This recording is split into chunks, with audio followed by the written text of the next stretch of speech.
is no excuse not to get a good workout in. I don't care if you're busy with kids or your job just won't permit you to get out of the office or you're on vacation. The idea is that you can get in a 5-minute increment hardcore workout that will take care of your muscles. Okay, so I'm going to show you a really complete program that you can do just one sequence of, or you can layer it, stacking it one on top of the other and do, say, a 15-minute workout or even a half-an-hour workout for more intensity. The first exercise I'm going to show you is good for the entire lower body. So you're going to hold on to an immovable object, such as like a bedpost or a doorknob or something like that.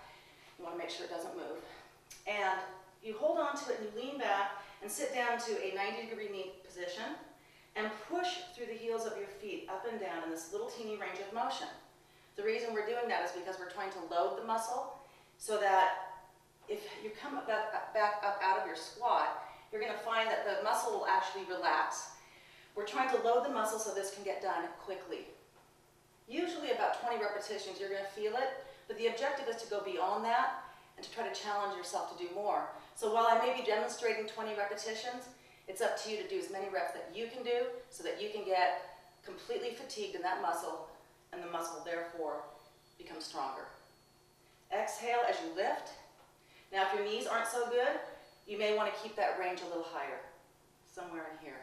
Remember to keep your abdominals in and keep your butt back behind the heels. Okay, the next exercise I'm going to show you is your basic push-up. Great for the whole upper body. I'm going to show you the modifications first. So that if you're a beginner, you're going to want to make sure that you're on your hands and knees. And you're going to want to have your knees directly under the hip. Wide hands, a little wider than shoulder, fingertips spread. Lift the toes off the floor and attempt to bring your nose toward the floor and push back up. Inhale, exhale. You really want to try to keep the shoulders stable. Don't let them get loose. Inhale, exhale. Makes it a little harder if you bring the knees back. Notice that my shoulders are very stable and I'm not crowding my neck or my ears. And level 3 is what they call boy push-ups, but this is for anybody, woman or man. And the same thing applies. You want to keep the stability in your shoulder. Get down as low as you can, maintaining good form. And please don't let yourself sag in this. It'll really screw up your back. The last push-up I'm going to show you is a kind of a hybrid push-up. And I call this my downward dog push-up. And it's great, almost like a military press for your shoulders and your arms. So you're going to go into downward dog position with a wide hand. And you're going to bring your nose or the top of your head toward the floor and push up. Inhale, exhale. In fact, you can do all of those if you want to, starting with your most difficult and working your way down to your easiest one. Do as many as you can. Make sure that you're trying to get that exhaustion best form. So the next exercise I'm going to show you is actually considered a compound exercise where we're doing 2 body parts at the same time. Inside thigh and triceps as well as abs, so it's kind of a trifold here, but mostly abdominals and inside thigh. You want to sit on probably either the floor or a bench, like I'm sitting on. And you're going to bring your feet together with your knees apart, and you're going to apply pressure between the feet. So you're almost like you're trying to hold on to something very valuable in a big wind.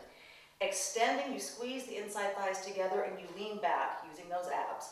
Inhale, exhale, inhale, exhale. Now, if your low back isn't feeling so good, you can also lay it down, keeping the low back on the floor or the bench. And lift as you extend. Exhale. Inhale. Remember, we're not straining our neck here. You want to keep those elbows open, and you want to lift from your abdominals and keep the squeeze between the feet. That will translate into the inside thigh. So, remember, keep those abdominal muscles engaged, keep the shoulders down, and you're going to do as many as you can until you feel that exhaustion, still maintaining great form. The lower you go, the more you're going to feel it. But remember, you also will feel it a little bit more on your back. Exhale, inhale. So everybody can do that exercise. Okay, so the last exercise I'm going to show you would require a bench. I can also show it to you on the floor if you don't have one, a chair or a bench. So you're seated at the edge of your bench with your fingertips folded over the edge. And remember, you want those fingertips straight ahead, not to the side or to the rear. Walk your hips off, and if you're a beginner, keep your feet close to you. Lower with the elbows and extend and lift all the way. So the elbows are your only mover here. Don't make the mistake and shrug, okay? Use the elbows to lift and lower. The harder version is to bring your legs out as far as you can, doing the same thing, keeping stability in the shoulder line, keeping the abdominal muscles engaged. Don't let your butt dip down.